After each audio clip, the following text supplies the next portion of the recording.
Hold up, big baby. Yeah, yeah.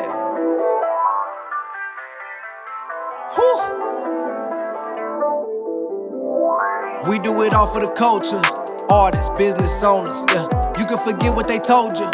We the ones taking over, yeah. This for the grown and sexy. This for the ones who flexing.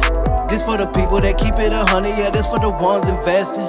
Ain't no judgment here. We spreading nothing but love in here. Entrepreneurs to thugs in here. We got it out of the mud in here, yeah. Comedy podcast intertwined with some realism. This who they call on. Do me a favor, get out your feelings and put your big girl drawers on. What up, Lele?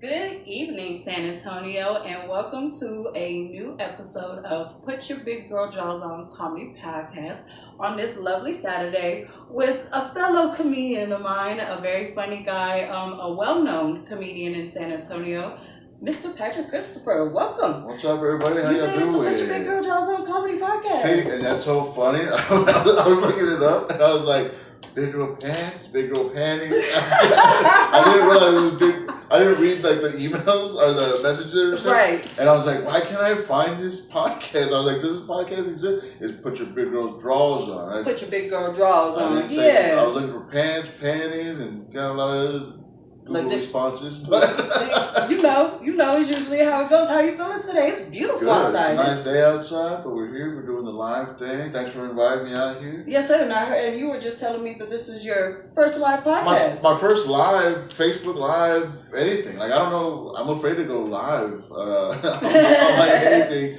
You know, I like to edit myself and stuff. Like when I see people, like when I'm on stage and I see them pull their phone out and record it, I was like, you can't be doing that because I'm not really sure what I'm going to say next. Right. So, and I don't know if that could be used in my next open act, you know? Or that too. But like a lot of times it's like, oh, if I'm just riffing and like I see people like, I don't know, people have footage of me out there that like maybe I'm not ready for them to be, be out there online, or I'm working on a new joke or something like that. So like, yeah, I always make me nervous, like when I see people like go live and stuff. I was like, and that's crazy because you've done so much stand-up comedy. Like I've even seen you do stand-up comedy like live, and like it just comes naturally. Like, well, yeah, like there's a different thing. Like when like whatever happens in that room stays in that room. Like so I could like I've messed up so bad. I had like a stuttering fit. Because I do have like a speech impediment and stutter and stuff.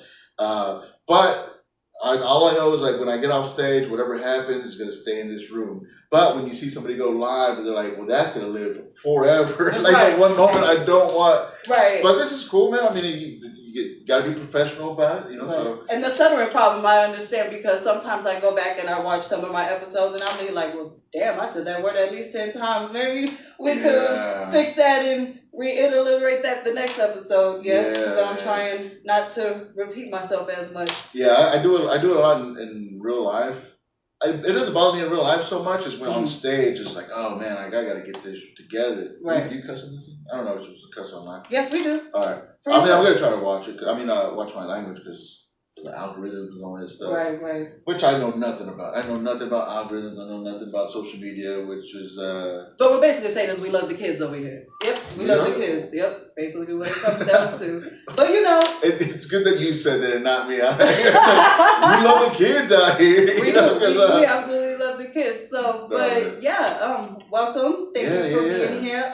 We met like 2 years ago. We've been planning this for like 2 years. Wait, it's been a while. Because I met you at that show that what was his name? Joe. Damn, I'm so bad with names and stuff. But he had put a show together because he was promoting his son. Right. It was launching a rap career or something like that. His rap performance. I think his name was Steve. Steve. There you go. Steve. Mm-hmm. At Luxus. Yeah, Redolux. Redolux. Yeah. Redolux. Yeah. Mm-hmm. And so he wanted a comedy show. So me and my homies did some time, and then they had like rappers come in and out and stuff. Which was a pretty cool event, man. Like, it was pretty wild. Right, and that's the first time I see you do stand-up comedy, and I absolutely had a ball. Like that night, the time was had. Like the jokes was there, it was fun. The swag was there. Like everybody, it was lit. It was fun. Yeah, it was a challenging thing because like it's really hard to mix comedy and music. It's well, rock is hard.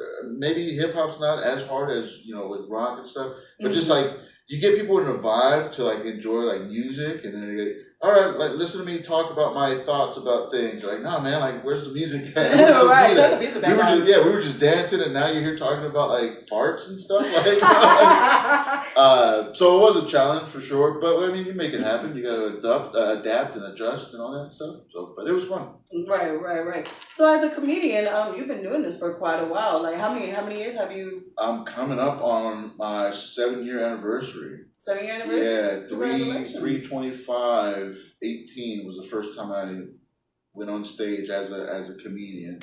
Like once the host of the open mic, like, our next comedian is so and so, then that's you. You're a comedian, Right. So yeah, it started about 7 years. The first time was it was kind of rough, man, because like so it was a poetry open mic. At that time there wasn't a lot of comedy open mics, so you got to do like variety mics, which is music, poetry, all that stuff. And comedy just started getting popular like only a few years back. Like it's starting to pop up very popular now. It's so popular now, which is cool. But at that time, it was a poetry mic, PWA, Poetry with Attitude, hosted by Jay Alejandro, still a homie of mine, whatever. But so yeah, I think I was the only comic that signed up that night. So everybody's just doing like poetry, and they're talking about like deep. They're snapping their fingers, deep stuff, and that's my kind of vibe though. I like little stuff like that because it's a calm, smooth setting. You know what I mean? It ain't super rowdy all the time. Yeah. You know what I mean? I kind of like it because like when there's other comics, you're like, oh well, now I'm competing with that other comic or all that. When it was just poets like reading poetry and stuff, I was like, well, it's time for them to laugh. They're ready for a laugh now because everybody was talking about very serious subject matters. And then I gotta go and like say, oh, fat, like stuff like that. Right. It was cool though, and like I kind of was feeling myself, because give me 5 minutes. I'm like in the middle of it, and it was going good. I was like, man, this is going great. This is going better than I expected. And somebody in the back yells, yeah, because we're drunk. That's funny. That's actually funny. I was like, man, I guess that's true. And so I had a good time the first time. Right. Went to the mic the next night, bombed, crickets. It was so bad, and I quit for 3 months. Damn. So, my first question for you, as a comedian, is what got you into comedy? Like, when did you make that decision to be like, okay, well, this is what I know what I'm gonna go with. You know what I mean? I know this is my go-to. This is what I'm best at doing. Yeah, it just happened. I mean, I've always been a fan of comedy. Like my parents had comedy records. They had like my first album that I ever heard was Rodney Dangerfield. Oh wow! And I didn't understand like what he was really saying. I just understood like the cadence of it. His delivery, the beats, da da da da da. People were laughing, all that stuff. It was always mesmerizing me. Like when I saw him in movies, like, oh, that's the guy from the records, all that stuff. Mm-hmm. So Rodney Dangerfield was one of my favorite comics earlier on. My first comic that I really grasped to. But before I started comedy, like I was pursuing music. Snap! So what was your rap name? I gotta hear this. I was playing drums. I was playing. I was about to say, hold on. That's so funny. You thought I rapped? What would be a good rap name? I don't know, man. I don't know, but so it's gonna come later on the episode. It's just gonna pop up in your head. Man, I have a lot of names. That's a big thing with comics like that. And that's what's pretty cool about I think being a comedian is like. When you know you're naturally funny, like random shit just pops up in your head, and you can use it like for an open act or something like that. Yeah. I mean, like humor was always like a defense mechanism. I'm not a really smart guy. So but I'm quick with the jokes. Like I could see the silliness or something like goofy and point it out and stuff. So I've always used it as like a defense mechanism or just a way like to like be seen. If I feel like the conversation is just too smart and everybody and I have nothing to give. I'm just like, oh, here's a joke, whatever. Right. But yeah, so I was actually a drummer. I played drums. I'm still a drummer, sort of. But I was pursuing music. I was trying to be a rock star in that sense. And I was pursuing music. You were chasing after the Nickelback. I was Nickelback now. Before I was a big fan of Nickelback, but 80s. Now you it's know? like they make pretty good money, so Yeah. I wouldn't mind being. And they did make Nickelback. pretty good music. I am a little You know what? Nickelback. I'm not mad at it now. Like when it first came out, because okay, I don't know if you know anything about rock music, whatever. Of course, my mama was born in the 80s. Okay, I grew up okay. on 80s and Well, 90s rock. Okay, so but Nickelback, they were signed to a record label called Roadrunner, and Roadrunner was like one of the heaviest like metal labels. And then they brought in Nickelback, which didn't make any sense because like they were so catchy. I mean, it wasn't bad songs, but it was like if you mix country, even though they're from Canada, you mix like country with rock, and you have the same melody. And they were like, it's very formulaic. You know, Right. you could play 3 Nickelback songs all at the same time, and it all changes, starts at the same time, you know, changes at the same time. But it was a formula, Right. and they made it work and all that stuff. But because they were on that Roadrunner label, I was like, this isn't Roadrunner stuff. This doesn't make any sense. This don't sound like Roadrunner. Yeah, but when I listen to them now, I was like, man, this is a good music. This is good tunes, you know, like. Right. So I'm not mad at Nickelback now, but I was into like more like heavy, more aggressive, more music that wasn't gonna make any money. Oh, you were listening to Screamo? What about Screamo? I had a screamo phase, you know, the emo stuff, and like you know. Well, y'all better watch out. This is a comedian, but he cut your throat. Like, he cut your throat. I brought some stickers too. Snap. So my podcast network or comedy network or whatever, I call it Babacoa Core. Okay. Which was a mix of like, you know, Babacoa and like hardcore music or whatever, like stuff like that. So that was like a little goofy thing that I had going on there. One of the last bands that I was in, you know, people would ask like, oh, what genre are y'all? And I was like, we're just a mix of all this different stuff. You know, we're just fat guys from the south side of San Antonio. We're just Babacoa Core, you know? And right. so I just carried on with that and just kept using that as like a label. And that's my website, babacoacore.com, if you want to look it up. And, right. But yeah, so. Can I keep the sticker? Oh, yeah. Okay. I actually brought these for you. These are some snap. That's the logo. Ooh, and that's, that's a pretty cool. I like that. Yeah, I got a joke about, I don't know if they can see it. So I got these stickers. I don't know. You can find them on my website and stuff. But I have a joke about my wedding band being too tight for my hand, so I made a little. And all my stuff has like hardcore metal band T-shirt merch type of vibe. You know, I kind of like that thing. Right. And this is it's a little tag I'm working on, Carpe Diem. Cool. I got stickers. But yeah. So yeah. I feel like a little kid that just left the doctor's office. You know, after getting the shot. You know? I get 3 stickers. Yeah. So using those to promote. I use a lot of stuff that I've learned in my like being in bands as a promotional tool for comedy too. You know, give out stickers, get your name out there. You know, pass out free stuff, whatever. Right.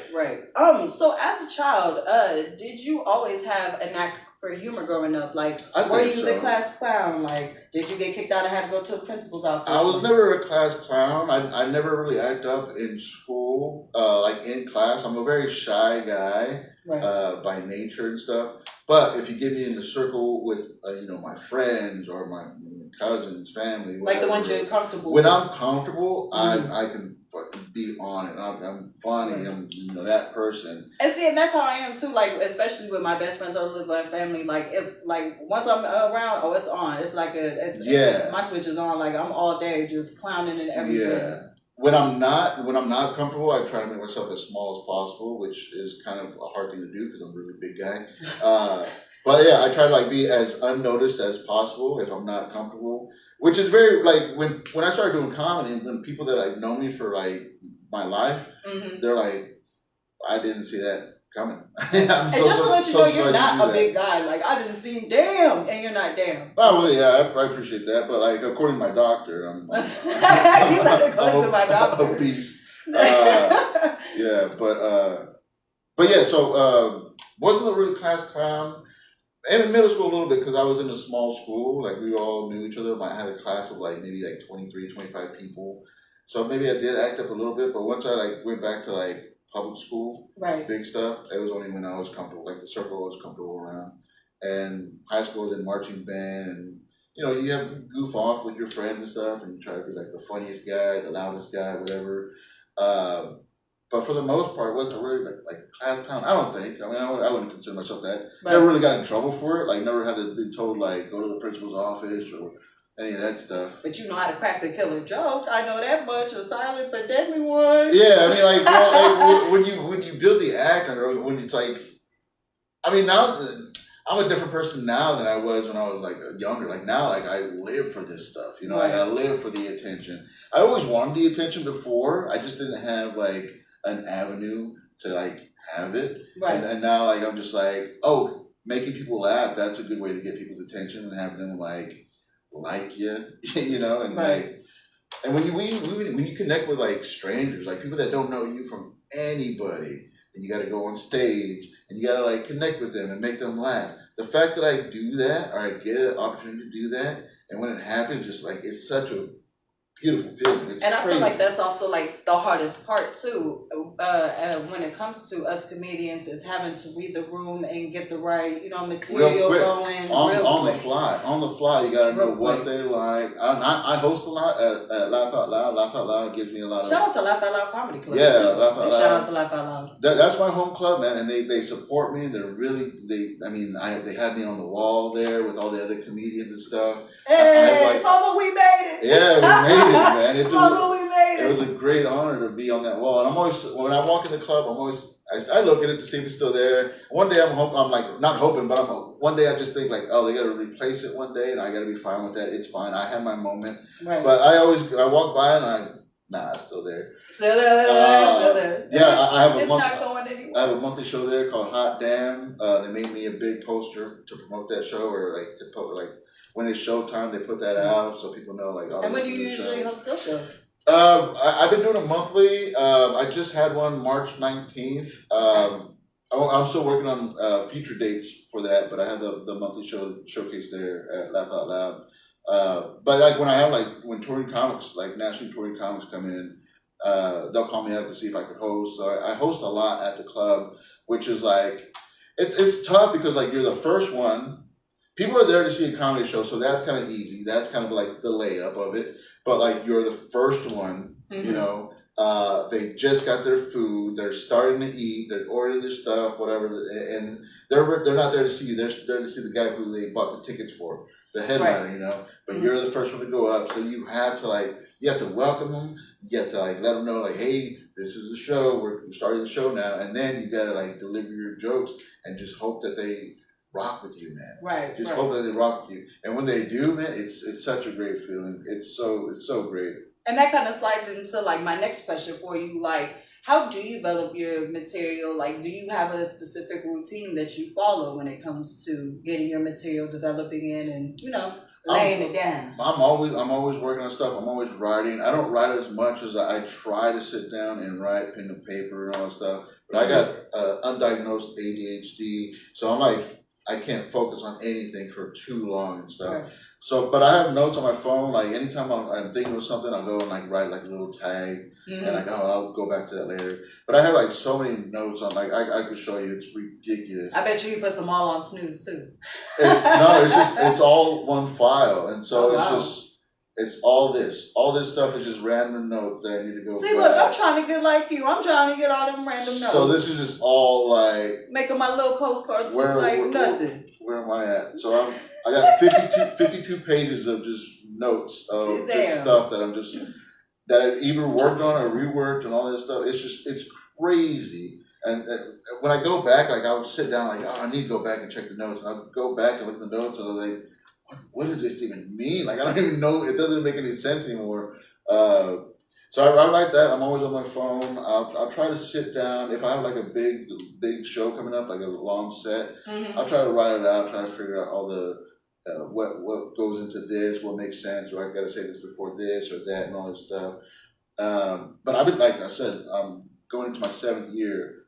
I've been doing a lot of the same jokes, but I've been switching it up, adding different tags, doing different punchlines for old jokes and all that stuff. So it's hitting like, different subjects, you know what I mean? Hitting different subjects, yeah. Like I've talked about. Before, we know some subjects though are very, very what's that word I'm looking? Delicate. Yeah, they're very delicate to speak on. As comedians too, because as comedians we also do gotta still watch what we say, how we say it. And to the type of crowd that we're presenting it to as well. Yeah, I'm not very political. I don't do politics because I don't keep up with it. I don't keep up with it at all. I mean, I do. It's just you still. I just still keep my opinion to myself. Regardless. a peacemaker. It's just so crazy how much energy people give, and maybe I'm wrong for being so like all like unaware of what's going on, and Right. I get that I should be more knowledgeable about the world around me, but at the same time, like I'm in my own little bubble. Like I can't give my energy to like stuff. I gotta worry about what I got. I gotta worry about this. in my bubble. Like and it would like I got anxiety. I got depression issues, all this stuff, and that's just based on me. If I worried about the world outside of my little bubble, then that's gonna make me sad. That's gonna make me anxious. Like I just start over focusing on stuff that's not in my circle, and that's gonna be like just time consuming. Right. When I see people like wasting so much time, like even on social media, just posting memes about, or not even memes, but just like their thoughts or sharing news articles about like why this is wrong, why look what he's doing now, look what she said, look what it's just like, man, like that's a lot of energy on like Facebook and Instagram was supposed to be fun. Right. Social media was supposed to be fun. And like people It's ghetto here. people try to make it like so serious, like to get their For message real. out. And it was just like, man, this isn't I didn't think this was like the platform for that. Right. And I'm gonna tell you like this, as comedians, if you take what we say serious on Facebook, you ain't got no business being on there. I don't. It's very rare that I get serious on Facebook and stuff. Like Right. sometimes, like when I've been like whatever in my feelings, I'll post something. Right. on Everybody Facebook. has their moments where you. But I'll delete it. Like it'll live there for 5 minutes, maybe half an hour, and And then I you go go back back and and be I was like, like, nah, I was tripping. I don't want that on there. I Check that off. don't want people to know I'm real. Right. Just think of me Yeah. as the funny guy. Here's some more fart jokes and all Right. that stuff. But yeah, so I don't. It's a new thing now. Not new, but I don't know if you know about like the Kill Tony podcast. Yes. So great podcast. I mean, they're getting so many views. They're putting so many people on. Kill Tony. I actually got on Kill Tony, but like 6 years ago, when they were at the Laugh Out Loud Comedy Club. Mm-hmm. And before I was doing open mics like every other week, whatever stuff like that. But then I got called to do the Kill Tony show, Right. Kill Tony podcast at Laugh Out Loud. Packed out audience. This is probably like my 25th time ever being on stage as a comedian. And I go up, I have a great time. I did the thing called Mexican Drum Off where I got to play drums in front of people and all that stuff, which was so crazy because like as a former drummer, Right. and now I'm trying to be like a And now new you get to comedian, put both these and I got stuff to do you love both together. on the same night in That front of is- all these people. It was wild. Right. But after that, Can't nobody tell me shit. I was on my Can't nobody shit. tell me I was on shit. my shit. I was like, look what I just did. Right, like name a comedian who could do that. But after that night, and then I started going like every night. If I'm not doing anything comedy related, then I'm You was down on consistent myself. with that. More consistent than I was before prior to Kill Tony and all that stuff. But I brought that up to say this. Like there's not now a lot of comics that are just trying to be edgy, are just trying to say like edgelord stuff, or just the most shocking stuff, just to get that response. Because with Kill Tony, I don't know if y'all don't know, you only have a minute to like do your bit, your set. Mm-hmm. And so they only give you a minute. So rather than like do a well-written joke, people would just go and say like the most offensive thing, the most shocking thing, just to get that shock response from people. Right. And no, like it's so That's not how it crazy. works. I don't do that. I mean, you are getting a response. Why I do comedy is like I needed a way to connect with people. Right. I needed people to understand who I am as a person and know my personality and know me as a genuine person. Right. So I talk about me a lot, like little breadcrumbs here and there. Like I want you to know about Give me a little self-love here and there, a little I want you to know about And like my totally- history or like how I grew up and all that Right. stuff. But And I'm see, gonna I joke about it. could backdoor and totally understand you on that too, because I feel like I'm the exact same way. You know what I mean? Yeah. Like, I love to laugh. Like I'm a gullible. Like I'm just a big ass kid. Like I love to laugh. Like there's no way you're gonna be around me and I'm not gonna crack a joke or something. You know what I mean? Yeah. Like I have everybody continuously laughing. That's just who I am. You know? Yeah. And I just feel like I'm not getting a chance for nobody, but that's helped me, you know what I mean, along with my comedy, because I can be myself and, still, I mean, do good deeds. There you go. yeah, those Trying are to get the word comics I like are the ones that like talk about themselves, all that stuff. Like if I see a comic, It's up there for 5 minutes, whatever, and I've learned nothing about this person. Mm-hmm. I was like, man, you just said like the most raunchiest stuff just Right, for, just wasted your time, basically. Yeah, like I know nothing about you. I know Right. nothing. Like I've seen people like go on Kill Tony, and they'll do a whole set, and then like Tony Hinchcliffe, like he'll interview people afterwards. He's like, "Oh, so you do X, Y, and Z? Like you just talked about your jokes?" You're like, "Nah, I just made that up." Like people will be like, "Yeah, so I'm an ex porn star, blah blah blah." Until they go like, "Oh, so how long were you in the porn industry?" Like, if that's the case, I'm an ex-pimp. If that's the case, you know, well, I'll be an ex-pimp, you know? That's Give the me thing. my money. But that's the thing, Give me like my people are money. faking the funk like in their bits when like, you know, they're saying like, "Oh well, I am this or I am that," and so they go like, "Oh well, that's interesting, talk about that." Like, "Oh well, no, I'm not really that, I was just saying that to make the joke." It's like, oh, Right. what a waste of time, you know, you gotta be connecting with people. Right. At least that's how I approach it. I mean, there's different comics, there's different stand-up styles. And everybody all has this their own stuff. approach. Oh yeah, for sure. I mean, we Everybody don't has their all own do it the approach. same way and stuff, you know. But like, as far as why I do it, why I enjoy it, you know, like I want people to like kind of have like I want people to like me. I want people to like me, Right. you know. And right now, you know what I mean? We do got quite a bit of viewers. Shout out to everybody tuning in right now. Yeah, Live what's on up, Put Your Big Girl everybody? Jaws On Comedy Podcast with comedian Patrick Christopher here. Yeah. Like I said, I rock with your name. You got 2 first names. Yeah. I rock with it. Yeah. Yeah, I went by Patrick. I dropped my last name. My last name's Huerta, Huerta. Nobody can say that right. No, like my how do you say teacher. Exactly.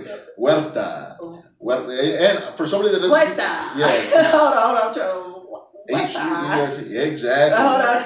Look, I tried. I give up. Yeah. So like, as a comic, you know, people are always they're saying your name every night, and when people can't say your name, you're just like, well, damn, dude, I really threw them for a loop. I had people come up and go like, how do you say this? I was like, I just say Patrick. Just say it. Right. Whatever. And there's a specific way to say it because you gotta be uppity with it. You gotta have excitement when you say that, like Olay, you know what I mean? Olay. You know. I even tried to write it down. I was like, oh, just say Huerta. Gotta have some excitement behind that last name. Huerta. Right. But we were discussing earlier. After my mom passed about like maybe 4 or 5 years ago. I forget. But she called me Patrick Christopher. Everybody on my mom's side calls me Patrick Christopher, and I don't want to use that last name anyway. I mean, like I'm not going to change it legally. I mean, I'm still, you know, for legal reasons. Yeah. But yeah, so for Patrick Christopher for comedy and for, you know, all the social media stuff and yeah, man, and it's kind of just changed my whole approach to right, stand the whole up. scenery. Yeah, because like, okay, I mean, I don't want to get into my bits or anything, but like, so I was named after my father.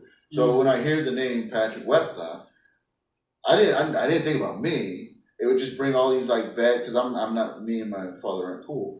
So it just brought like all these bad, you know, feelings. Memories, feelings, you know, when like I hear my name over the loud, like PA, when they would say that name, I wouldn't think of me, I would think of my father, and then go, oh shit, I gotta go tell some jokes now.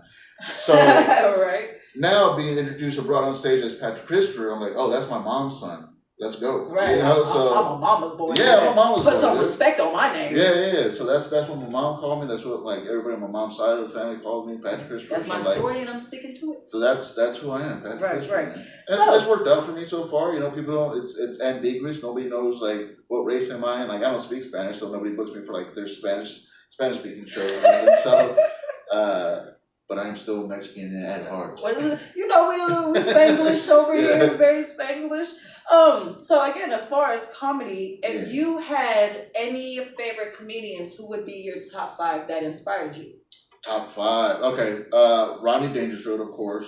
Rodney Dangerfield was the first one that I ever heard of, the records on and stuff. I will admit I'm heavily influenced by Rodney Dangerfield. If you saw me earlier on, like with the first 5 years, that's your inspiration here. That's your go-to.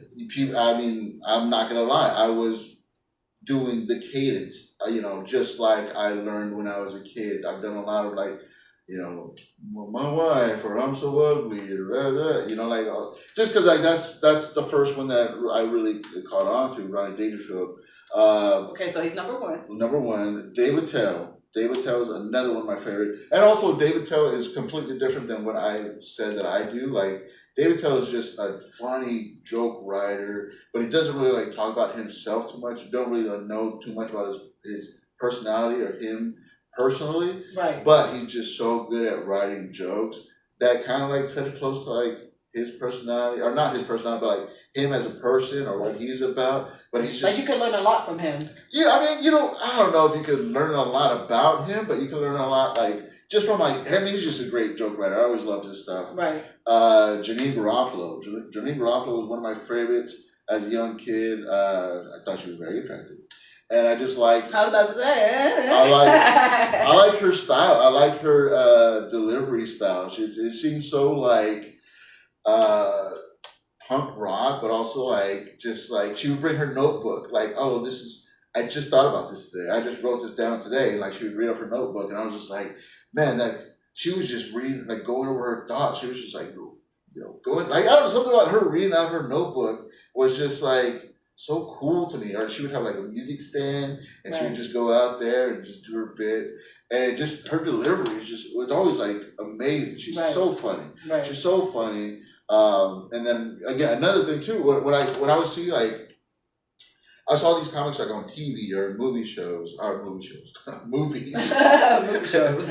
in the motion pictures. You kind of just showed your age on that one a little bit. In the movie shows. So I just thought comics were actors. Right. I thought they were all just actors. So, I didn't know that Janine Garofalo was a stand-up, because I saw her in movies first, and then I saw her do stand-up on like MTV or Comedy Central and all that stuff. And same thing with Rodney Dangerfield. Rodney Dangerfield, I saw the records, but then I saw him in movies. I was like, oh, what came first, the stand-up or the acting? And I never knew it was stand-up that came first, that led into the acting, the movies and stuff. So that's 3. Ralphie May. Ralphie May will be. I met Ralphie May in 2000. Oh, what? In Italy. Oh, what? And like one thing. That's a double what? Yeah, 2000. Well, this will show my age. I graduated high school 2000. As a gift. My sister, my eldest sister, they're both older than me. Oh, you're a baby brother? I'm the baby brother too. I know how it feels. I got 2 baby brothers. Which they say like that. Baby brothers. Usually the babies are funny, because they're silly, whatever. Oh yeah, my brother. I be wanting to push my brother in the throat sometimes because he just won't shut up. Yeah, but he has me rolling. We weren't as stressed as all the other kids, Like are you trying to say because I'm the oldest, I'm stressed? I'm just saying you probably got more shit than the baby brother, and I'm okay with that. I don't know. Right now, my mama probably looking down like, no, y'all about equal. Y'all about equal now. But so she was in the Navy, and she was stationed in La Maddalena in Italy, which isn't there anymore. La Madalena's still there, but not the base isn't there anymore. So I went to go stay with her. Me and a homie of mine went to go stay with her. I lived in Italy for like a month. Oh wow. Yeah, right out of high school, which was like the worst time for a person to go enjoy Italy, because all I was concerned about was drinking. I was just getting drunk, because if you could see over the counter, they will serve you. Right. So here I am. My celebration lasts for a month after high school. Yeah, here we go. 17-year-old getting drunk every night. But so one day we were at dinner, and it's me, my homie, my sister, and like other Navy friends. So like, and we see this big guy, huge guy, just says, "Oh, I gotta get up. I gotta walk off to some of this food because we were eating whatever." And he gets up and he gets closer to our table and he goes, "Hey, Americans," because we're speaking English. He's like, "Hey, Americans," and just big guy. I have no idea who he is, and we're just like, "Yeah, man, yeah." Like, yeah, we're all in the Navy, like, oh, my brother's visiting from Texas. Texas? Texas? Really? Because he's from out of Houston. That's what y'all look like down there? No, because he's a Houston guy, so he's like, oh, Texas, I'm from, whatever. Oh, he was from Houston? Yeah, he's based out of Houston. Small world. Yeah. So, like, Texan, American Tex and all this stuff. And so he was like, hey, well, like, I have a show. I'm doing, like, a VFW show, whatever, at this place, yada, yada. You should come out to the show. I've never been, 2000, I've seen comedy on TV. I've never been to a comedy show, live comedy show. Right. So this is going to be the first live comedy show that I've been to.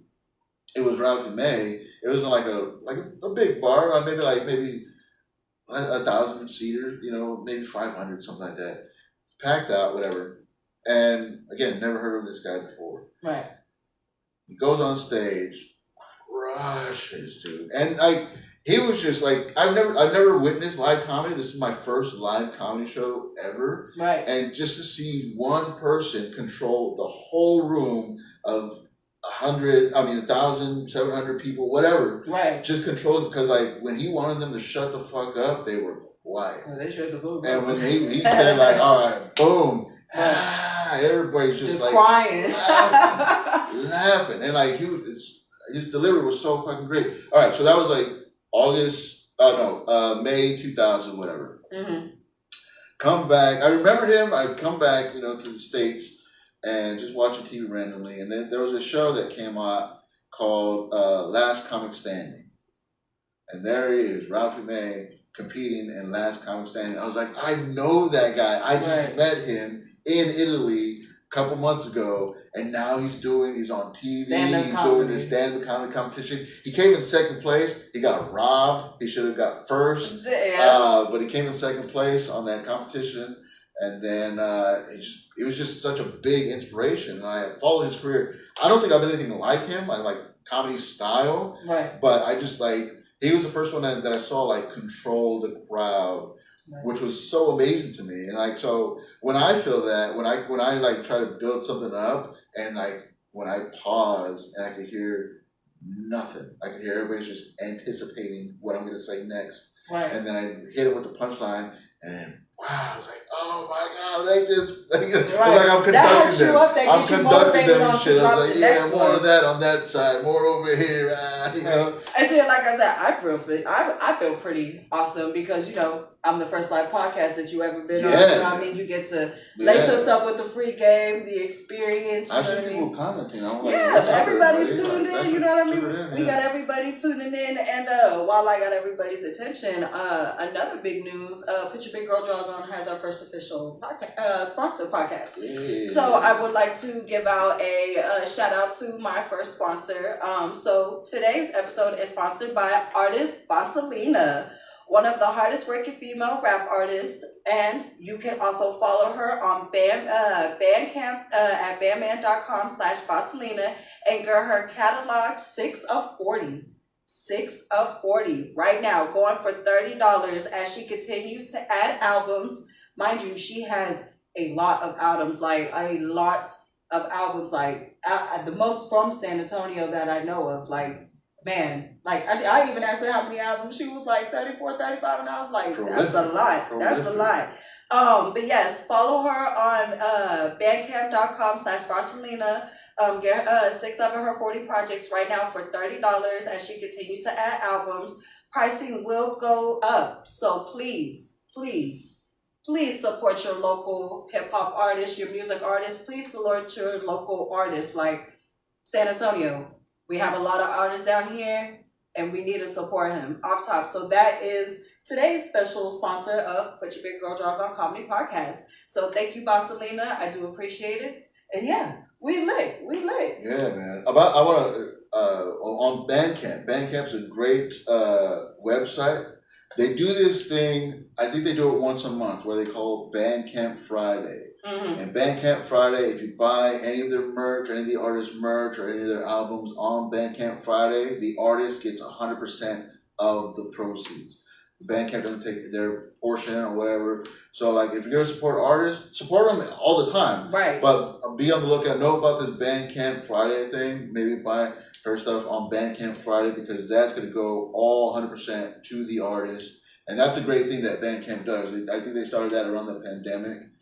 So when artists were still trying to sell music over online, and they couldn't tour and all that stuff. So they picked out a day they called Bandcamp Friday. So when their supporters buy stuff on that day, 100% goes to the artist, which is great. And you're hearing this from a local comedian. So again, head to bandcamp.com/Bossalina and get 6 of her 40 projects right now for $30. Again, pricing will go up, and San Antonio, we need to support our local artists. So tap in, get her projects, and let's rock, let's roll. And I got Patrick Christopher with me live on Put Your Big Girl Draws On Comedy Podcast. You ready for this next question? Yeah. I'm gonna have your mind a little razzle and dazzle with this next question. I'm gonna have you critically thinking a little bit. So, why do pizzas come in square boxes? I'm not gonna lie, I did see that. I was like, that's a very interesting question. So you look. I did. I'm about to turn them over. You should turn them over if you want to get the most spontaneous answer. I'm gonna have to hide my questions now. Look. I mean, just it's structurally sound. Circles can't hold form. The square, the box, it holds itself together. I mean, but the bottom can be circular and the square can be top. The whole box don't need to be circular. Then it doesn't match. You need the places. The edges need to fit. The walls need to go into each other. You can't close like it's not like with candy. You know, like the candy, you have like a circular thing, and then you open it and like, oh, there's all the little chocolates in there. That wouldn't make sense with a pizza because the pizza's like that much bigger. How are you gonna do it? And it's just like also for their containers. I mean, I'm not being really funny about it, but their containers are all boxes. They don't have round containers. Right. It helps them keep in their place. So when they're like the delivery drivers are hauling in the car or whatever. So I used to deliver pizza. I was about to say Domino's Pizza. I'm gonna need you to give this man his own restaurant because he know why pizzas go in square boxes. I would hate to deliver circular boxes. Circular boxes, they would crumble on each other, or the edges get all turned up. You know, it would be more damage for sure. A square could take more damage than a circle. Right. I know that. That is true. I can't tell you why. I can't tell you theory, but a square is more foundationally sound than a circle. Right. And that's why keep the pizzas in a square box. Keep them round, but keep the boxes square. Nope, I'm about to go downtown and put on a strike. We need circular pizza boxes because this is diabolical. Why? What would be the benefit because of the pizza is not square. The pan is round. I would hate a square pan. We cook it in a round circular pan. So why do we got to put it in a square box? Boxes are better at that's racist. Gifts. How is that racist? If somebody gave me like a round box, I'm just like, what is this? This doesn't make any sense. Squares make more sense to me. Hell, put them in a rectangle. I mean, but then we cut our pizzas in triangles. Explain that.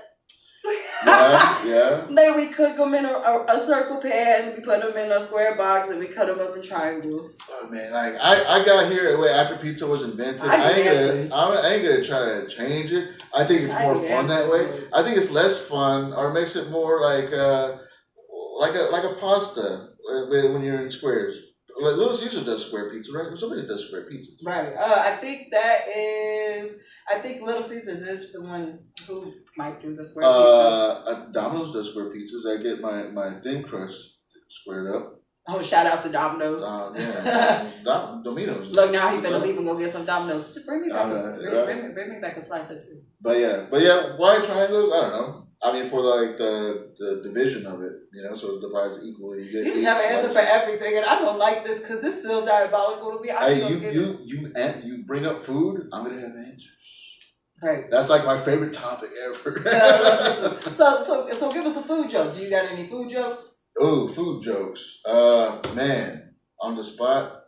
No. Man. I did hear. I heard. I don't know if this is one of my food jokes, but there's an article out there that says eating hot dogs will take 27 seconds out of your life. Eating hot dogs, because they're all like mixed meat, they're like produced a certain way, whatever. I'm about to Google that. Eating hot dogs will take, I'm not sure about the seconds, numbers, whatever, but like maybe, let's say 27 seconds of your life by eating hot dogs. Smoking a cigarette takes 17 seconds out of your life. So you mean to tell me it's safer to smoke a cigarette than to eat a hot dog? I mean, that's not a joke. That's just facts. I'm just saying. See, I'm about to Google this. Smoke if you got them. Yeah. Look, smoke it up. Yeah. And I don't know if those numbers are right. That's just a ballpark figure. Right. So the last question before we go for the evening, I think is a very good question. That's why they always say save the best for last. So when it comes to your stand-up comedy and doing these live shows, how do you deal with the hecklers? Because I know there's at least, every now and then there's a heckler, yeah. How do you deal with the hecklers when it comes to like your stand-up and stuff like that? I've had a couple of times. I mean, usually they think they're helping the show. They think they're helping the show by adding their 2 cents and stuff like that. First, I mean, my first year of comic, I was yelling at people. Yeah, because you got to piss me off, man. Think about this. You're waiting at open mic. You're waiting maybe 2-3 hours to do 5 minutes, and so you finally get your time, and somebody's talking during your 5 minutes, I'll be like, yo, you gotta shut the fuck up. Get the fuck. Oh, some boys in the hood. Yeah. I would turn on them so fast. Shut up. This is my time. You're interrupting my time. Right. You just got here. Bitch, I've been here 5 minutes. I've been here for 3 hours. You're not gonna take it. I would do this whole thing. You're not gonna take this from me, even though me getting mad at them is them taking it from me, because that's still my 5 minutes. It still counts as my time. Right. So I would like attack and get the. Now I'm like, all right, let's make it like what's so important? Why are you talking? You know, and then I get them involved. You put them on the spot. When you put people on the spot that don't want to be on the spot, they'll shut down. Yeah. For the most part, they'll shut down. Now, if they're drunk, that's gonna be that's a whole nother level. That's a whole other thing. That's a whole. Now you just gotta make them feel stupid for disrupting the show. It's not even worth. Like people like be trying like out joke me, but dude, you're drunk. Like nobody understands what you're saying right now. Right. It's best for. And I'm on stage trying to get my little 5 minutes right. Shut the fuck up. But sometimes if they want to get involved, I'll get them involved. I'll start asking like, okay, well, so what's going on? You know, dating. Hey, is this your lady? Yeah, your lady. Turn it into crowd work. If they want to be involved, I'll turn it into crowd work. I don't usually do a lot of crowd work. I'm more of a group therapy guy. Right. But yeah, that would kill with the crowd. That's see, and truth be told, I think that's where I'm a little different too. Because truth be told, I think I would nitpick at the crowd a little bit. You know, just to get more of a feel. See. I mean, sometimes, right. like sometimes if I'm like just like feeling, you know, funny, or I need to fill some time. You know, somebody's like not ready to come on stage, and they're like, oh, you know. Extend it, keep it going, you know, whatever. Right. Then I'll start like, you know, dipping into like, oh, what's going on here? You know, where are you from? What do you do for work? And like, what, you know, all this stuff. Right. There are some shows that are made for hecklers. Right.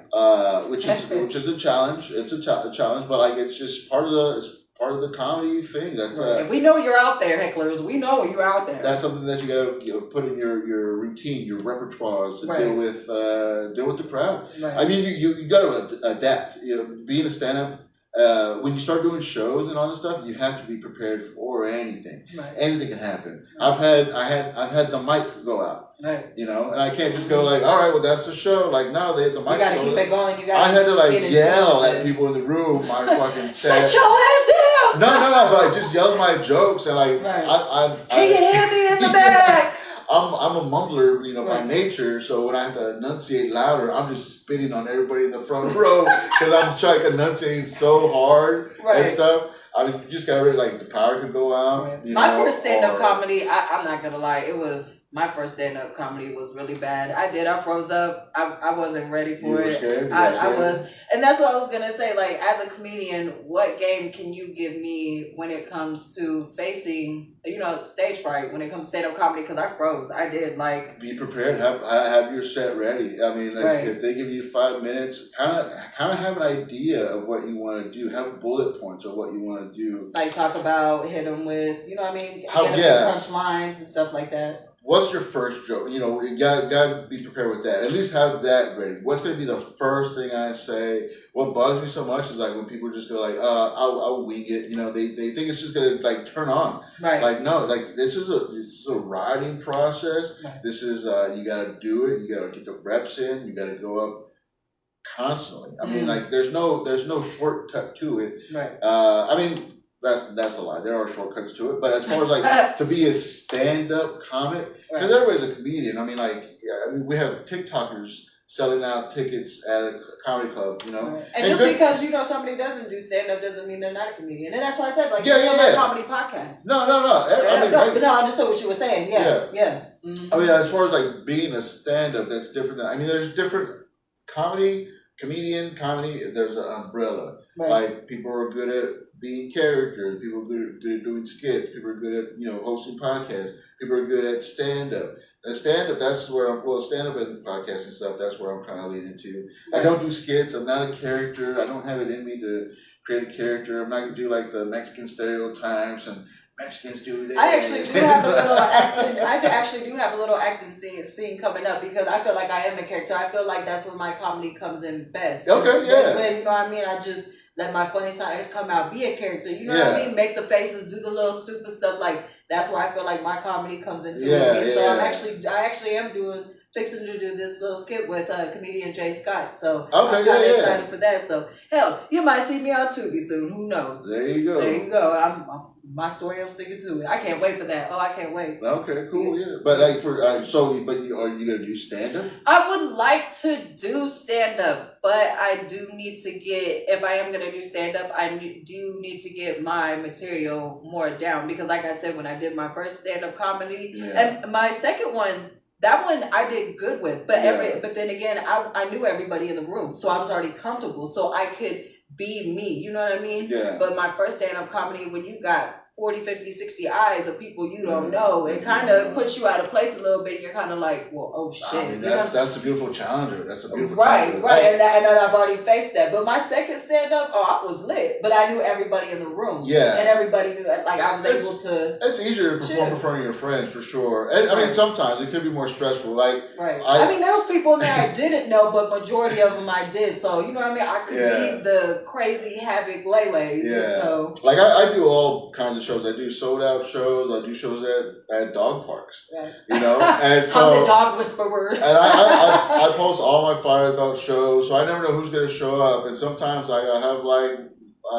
the in-laws show up. Right. You know, and they'll see me do the show, and then I go, so this is why my sister's home alone every night? You know, this is what you're doing with your time? See what you're doing instead now, of being Mom home and Dad. with your wife? Right. You go get some laughs and then you go home and do the dirty. No, it's interesting. Like, so like, yeah, sometimes it's stressful performing in front of people you know. Right. But sometimes it's a blessing in disguise. A little easier because they do make you comfortable and all this stuff. Right. What all you gotta do, like, don't focus on, like, for when you do it again, don't focus on trying to make your friends laugh. They're already with you. Focus on the strangers. Focus on connecting with the people that don't know you, and that's the challenge. Like, will they fuck with you just based off of what you're bringing them, what you're presenting them, because they don't know who you are. They know nothing about you. They have no reason. And that goes both ways too. Just like I don't know them, or you know, I need to be able to read the crowd type of deal. Yeah, and just adapt, and that just comes with practice and being prepared and writing and doing as much as you can and getting up and rewriting, recording your set, watching. I need to start going to the open mics. Yeah, man, we do need more female comics in the scene, man. We don't have any. Well, that's not true. We don't have a lot of female comics in the scene. I mean, I've seen some people on flyers doing whatever, but I've never seen them like on stage, so I don't know exactly what they do. Well, hopefully I'll be the go-to. Hopefully I break that cycle down here in San Antonio, you know? I mean, we do have female comics, but we do. We need more. We need, because I'm so tired of and that's why I'm saying the comedian scene haven't became popular until like a few years back, and I want to say it really hasn't became popular until about like I said, quite a few years back. So yeah, right around the time I joined, like, it was already a big thing. So like I kind of came on late to it, and I started later. Like, I started when I was 35. A lot of people like start like in their 20s, you know. But again, like, I was pursuing music, and when I decided like music's not it for me, I was like, damn, like, and that was funny. Like the first time I saw open mic comedy, I was going to look for people to jam with, because they have like open mics where they have like the back line set up, right? And all that means is like, the amp's already there, the drum set's already there. All you gotta do is show up and start jamming with people. Right. So I would go to these places, these open mics, jam sessions, whatever, to look for people to jam with. And then I saw that they had also people doing stand-up comedy. I was like, oh, so is that how comedy starts? You just start telling jokes at this, you know, whatever place. And so that's how I learned about open mics, and that's when I started doing open mics. That's when I got addicted. Once I got on the Kill Tony show, Kill Tony podcast, and then just been. And now you're on Put Your Big Girl Jaws On comedy podcast. Pants, draws, whatever you were saying. Big girl panties, big girl panties on. Big girl draws. I did not think of big girl draws. So any upcoming shows? I know you got a few upcoming shows like into that. Where can people follow you at? Tune us in with you. Tune us in. Yeah, so the website, the link tree is babacoacore.com. I'm on all the socials at your homie Pat. Thebabacoa.com. Yeah, at your homie Pat on Instagram. At your homie Pat. Who's Pat? Oh, you got split personality, yeah, baby. At your homie so Pat, there's Patrick and then there's Pat. You got two. Look. Yeah, I'm for sure Pat. I don't know, like, I'm still having to come to terms with my name being Patrick. But Patrick for Star. Sure Pat. Yeah, I get that a lot too. Yeah. Patrick Star. Yeah. Every weekend we're at the Outpost Junction. They have a comedy club in the basement.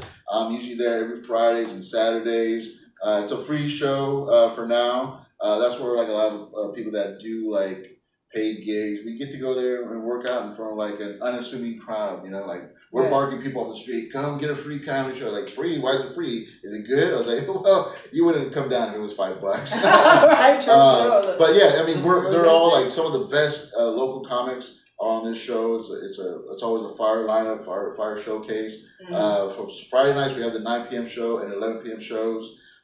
Free in the basement of Outpost Junction. It's called The Box. We're called The Station Comedy Co-op, whatever. Saturdays we're there at 8 p.m. And then, yeah, man, I'm usually there at Laugh Out Loud, either hosting, opening. I got my showcases there. I'll hit you back. Or follow me on Instagram to keep up with the dates on that. I have my Hot Damn comedy show at the Laugh Out Loud. I've seen the flyer for the Hot Damn. That one looks like it's going to be pretty cool. Hot Damn. I mean, Hot Damn is so much fun because I get to book like my favorite comics, dude. So I get to bring people down from Austin. I'm trying to get people from Houston, but it's just not in my budget. But I'm still reaching out to people to see like, hey, man, just still come people work something out type deal, right? Yeah. You may never know. But yeah. So I'm gonna be working on that. They'll probably give me a few more dates coming up. So yeah, follow me on Instagram at YourHomiePat. How do you say hot damn? Like when you say it, how do you say it? Is it Hot Damn. Hot damn. It's a hot damn good show. It's a hot damn It's good a show. hot damn good show. It's a hot damn. But yeah, man, this was fun. Thanks for putting me on. Yeah, this episode is sponsored by the slogan, Hot Damn. Hot damn. Yes, and I definitely appreciate you for being here. I'm thankful and I'm grateful to be able to be the First Life podcast that you've been able to be up on. Yeah. I feel like your favorite comedian now. Whoop, whoop. Now I'm his favorite comedy podcast. You're There my you favorite go. podcast for There sure. you go. Anything else you want to say to the folks tuning in right now? And again, shout out to everybody who tuned in with us. Yeah. I also have a podcast that I started off with another comedy homie of mine, Dallas Van.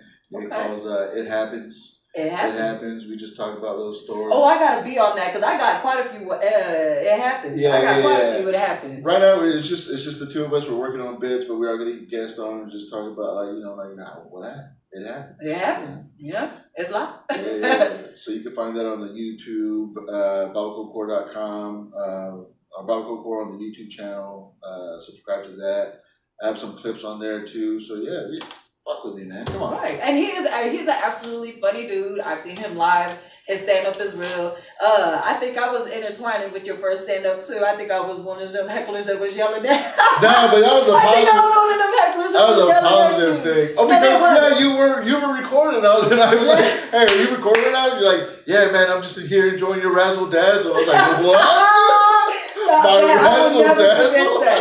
Man, that was classic. That will forever be a memory. I said this. I remember that. Razzle dazzle. Oh I'm man. just here enjoying your razzle dazzle. Oh, okay, that's cool. I've never heard of that before. Yeah, cool. Now you can use it in your set, just a little bit of razzle dazzle.